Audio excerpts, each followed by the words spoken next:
자, 그래서 에스겔서 37장 1절로 14절의 말씀을 지금 읽으면서 간단한 개요를 제가 말씀을 드렸는데 이제 잠깐씩 보자고. 에스겔은 자신의 생각과 사람의 상식으로 하나님의 역사를 제한하지 않았어요. 하나님께서 에스겔에게 이렇게 물으셨다고 했죠. 이 뼈들이 능히 살 수 있겠느냐 하고 하나님께서 에스겔에게 물으셨어. 만약에 하나님께서 여러분에게 얘들아 여기에 무덤에 50년 전에 죽은 사람의 뼈가 있는데 이 뼈가 살아나서 사람이 되겠느냐 하고 물으신다면 여러분은 뭐라고 답변을 하겠어요? 하나님, 해도 해도 정말 너무하십니다. 아니 어떻게 바짝 마른 뼈가 살아날 수 있겠습니까? 똑같은 거예요. 구약시대나 신약시대나 오늘날이나 하나님의 말씀은 처음과 나중 똑같단 말이에요. 어제나 오늘이나 동일한 게 하나님의 말씀인데 에스겔에게 마른 뼈가 가득한 골짜기로 데리고 가셔서 이 뼈들이 능히 살아날 수 있겠느냐라고 물으시는 것이나 오늘 우리에게 얘들아 이 죽은 나무가 병이 들어서 이파리 하나 나지 않는 이 나무가 다시 살아나겠느냐라고 물으시는 것과 뭐가 다르겠어요? 여러분은 뭐라고 답변하시겠냐 이거야. 사람의 생각과 상식과 지식과 사람의 지성으로 이것을 답변하면 안 되는 거야. 어찌 이럴 수 있겠습니까? 이게 자연의 섭리에 맞겠습니까? 이렇게 답변하면 안 되는 거죠. 에스겔은 지혜롭게 답변을 했어요. 주가 아시나이다. 주께서 아시나이다. 이렇게 답변을 했어요. 무지하고 무능한 인간이 전능하신 하나님을 향해서 고백할 수 있는 최선의 답변이 아닌가 이렇게 생각을 합니다. 자, 절대 변하지 않을 것 같은 완고한 사람, 또 철옹성 같은 우리가 살고 있는 이 사회 구조, 또 회복이 불가능해 보이는 절망적인 현실, 주님께서 과연 바꾸실 수 있을까? 바꾸시죠. 하나님께서 하신 다음 하시는 거지. 하나님은 회복의 능력이 있으신 분이잖아요. 창조하신 하나님이 회복을 못 이루실 이유가 뭐가 있겠냐. 없는 것을 있게 하시는데, 무에서 유를 창조하시는데 있는 것을 고치시고 회복시키시는 게 뭐가 어렵겠냐 이 말이죠. 할 수 없다는 마음 대신 주님은 아십니다. 주님, 나의 형편과 나의 입장과 나의 상황과 나의 모든 환경을 주께서 아시오니 나를 불쌍히 여기시옵소서. 이게 우리가 주님께 할 수 있는 올바른 기도가 아닌가 싶어요. 도무지 내 환경으로서는 변화될 기미가 보이지 않습니다. 회복의 조짐이 보이지 않습니다. 주께서도 어떻게 나를 이 환경에서 건져낼 수 있겠습니까? 하나님의 능력을 제한하는 어리석음이지. 에스겔과 같은 답변을 해야 되는 거야. 지혜로운 답변, 지성적인 답변이 아니라 영성의 답변을 해야 된다 이 말이에요. 자, 그 다음 보자고. 자, 기적은요, 자기 능력의 한계에 머물지 않는 거야. 사람은 우물한 개구리식의 삶을 살아가지 않아요? 경험해 보지 않은 미래에 대한 불신을 많은 사람들은 갖고 있단 말이죠. 내가 경험해 보지 않았던 것이기 때문에 되겠어? 이렇게 생각을 한단 말이야. 근데 하나님은 뭐예요? 처음과 나중이시잖아. 시작하셨고 세상을 마무리 지실 분이시잖아요. 자기 능력의 한계 속에 하나님을 가두면 된다 안 된다? 안 되는 거지. 하나님을 신뢰하면서 믿음의 행동에 나선 이들을 통해서만 그래서 하나님은 역사하시는 거예요. 하나님을 향한 믿음이 없는데 하나님께서 그를 통해 역사하실까? 아니야. 예수님이 이 땅에 오셔서 뭐라고 했어요? 네 믿음이 너를 치료하였다 말씀하시잖아. 내가 너를 치료할 때 네가 낫는다고 믿느냐라고 주님 물으셨어. 왜 물으셨을까? 자랑하시기 위해서? 아니잖아요. 그 믿음을 보시는 거란 말이야. 내 믿음대로 될지어다가 말씀의 기록이 되겠잖아요. 자, 말씀을 따라서 바다를 향해서 지팡이를 누가 들었어요? 모세가 들었잖아요. 출애굽기에서. 그래서 온 이스라엘을 구원하셨죠. 또 마찬가지야. 오늘 말씀도 말씀을 신뢰하고 대언하는 에스겔을 통해서 마른 뼈들이 살아나게 하시는 거야. 하나님께서 직접 야 잘 봐 이게 아니라 에스겔 그렇게 하라 대언하라라고 말씀하시죠. 하나님은 하나님의 능력의 한계를 자신 안에 가두지 않고 하나님의 전지전능하심의 그 능력을 그대로 믿고 따르고 의지하는 자기의 자녀들을 통해서 역사하신단 말이에요. 그래서 에스겔을 통해서 마른 뼈들의 살아나게 하신다 이거죠.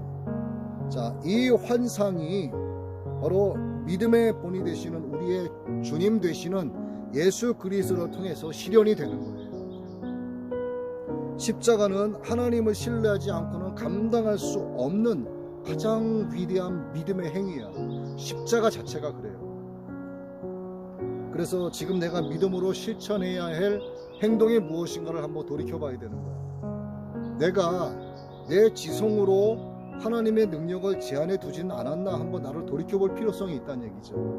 내가 에스겔처럼 하나님께서 내게 마른 뼈들이 능히 살아나겠느냐라고 하는 질문을 유사한 것을 내게 물으셨을 때 에이 그게 되겠어? 라고 하나님의 능력을 내 우물안 속에 가두어 놓지는 않았는가를 한번 돌이켜볼 필요성이 있다는 얘기죠. 자, 이 마른 뼈가 뭐를 의미할까요? 절망적인 이스라엘의 현실을 보여주는 거예요. 지금 현재 절망적인 이스라엘의 현실. 뼈가 마르고 흩어졌으니 살아날 가능성이 전혀 없어 보이는 이스라엘은요, 소망을 잃은 상태였어요. 그러나 하나님은 그들을 향해서 말씀하시는 것이죠. 마른 뼈들이 살아나서 생기가 있는 큰 군대를 만드신 것처럼 하나님은 이스라엘 향해서 회복을 선언하시는 겁니다. 누구를 통해서? 하나님의 능력을 믿고 따르는 그의 선지자를 통해서, 대언자를 통해서. 그러나 대언자를 통해서만 역사하시는 게 아니죠. 기도하는 우리가 왜 기도합니까? 내 기도를 하나님께서 들으신다는 믿음이 있기 때문에 기도하는 거 아니야. 믿음이 없는데 왜 부르짖겠어요? 믿음이 있으니까 부르짖는 거 아니야. 그러면 하나님은 그 믿음의 기도를 하는 그를 통해서 역사하시는 거예요. 진정한 소망의 가능성은 상황이 아니라 확실한 하나님의 말씀에서 나온다는 사실을 잊으면 안 되는 거죠. 자, 말씀을 정리를 할게요. 마른 뼈들로 덮인 사망의 골짜기에서 하나님은 생명을 창조하셨죠. 마른 뼈들의 부활은 과거에 있었던 옛사람의 부활이 아닌 거야. 이걸 우리가 잘 알아야 돼요. 옛사람의 부활이 아니라 새 사람으로 창조되는 거예요. 우리가 예수 안에서 거듭났다 이야기하죠. 과거의 옛사람이 그대로 이어져 오는 것이 아니라 나는 새 사람으로 거듭난 거야. 이게 거듭남의 진정한 의미란 얘기예요. 그리고 새로 거듭났기 때문에 과거에 살았던 역천자로 살아가는 게 아니야. 하나님의 뜻에, 하늘의 뜻에 거역하면서 우물한 개구리식의 하나님의 능력을 제한시킨 상태로 그대로 이어져 가는 게 아니라 이제는 순천자가 되는 거지. 내 안에 하나님의 영을 두어서 온전히 순종하는 새 사람으로 살아가게 하시는 것. 이게 마른 뼈들에게 생기를 불어넣으시고 그 군대가 돼서 이스라엘의 회복을 환상을 통해서 하나님께서 대언자를 통해 이루시는 것처럼 오늘은 나를 하나님께서 그렇게 회복의 역사로 인도하신다는 얘기예요. 에스겔이 본 환상이 바로 훗날 예수 그리스도의 죽음과 부활을 통해서 완전하게 성취되는 거예요. 예수 그리스도는 마른 뼈들의 골짜기로 성육신에서 오셨고 죽으시고 부활하심으로써 진정한 새 이스라엘이 되셨어요. 우리 주님께서. 그리고 죽음과 부활에 참여한 우리 모든 그리스도인들을 새 피조물로 창조하셨습니다. 이게 고린도후서 5장 17절의 말씀이에요. 자, 보자고요. 같은 숨을 쉬면서 같은 땅에 우리가 지금 살고 있어도, 그렇죠? 옛사람과 새사람은요, 죽음과 생명의 간격만큼의 존재적 차이가 있는 거야. 80억 명 가까이 되는 인류가 세상 온 지면에 흩어져서 인종이 다르고 피부 색깔이 다르고 언어가 다른 상태, 나이가 다르고 성격과 취미와 기질과 근성이 다 다른 상태에서 살고 있지만 옛사람과 새사람의 모양으로 나누어져 있는 거야. 이 차이가 바로 죽음과 생명의 간격의 차이란 얘기죠. 그러니까 우리는 존재적인 죄인이지만 용서받은 죄인이기 때문에 거듭난 자로서 생명 안에 거한 자로 살아가고 있는 거예요. 이미 우리는 마른 뼈에 생기가 들어가서 군대가 된 것처럼 여호와 하나님의 군대, 마하나임 하나님의 군대로서 우리가 지금 살아가고 있다 이 말이죠. 자, 군인이 할 일이 뭡니까? 전투에서 이기는 게 군사의 사명이고 의무잖아. 그럼 우리는 날마다 영적 전투에서 승리하는 하나님의 군대가 되어야 되는 거야. 군인이 되어야 되는 거야. 그렇죠? 그 생각을 여러분 머릿속에서 지우지 말고 버리지 말고 망각하지 말고, 내가 마른 뼈였던 존재였지만 내게 생기를 불어넣으시고 옛사람의 회복이 아니라 새 사람으로 완전하게 거듭난 하나님의 영이 내 안에 들어와서 십자가를 당당히 지고 기쁨으로 주님의 온유함을 닮아 갈 수 있는 그런 하나님의 군대로 나를 거듭나게 했다라고 하는 그 사실을 기뻐하면서 에스겔 선지자처럼 내 지성 안에 하나님의 능력을 가다두는 자가 아닌 영성으로 하나님의 역사하심을 믿고 바라고 찬양할 수 있는 그런 성도로 우리 모두가 살아가야 된다 이 말이죠. 오늘 이 말씀을 기억을 하시고 하나님의 전지전능하심을 믿고 기뻐하시기를 바랍니다.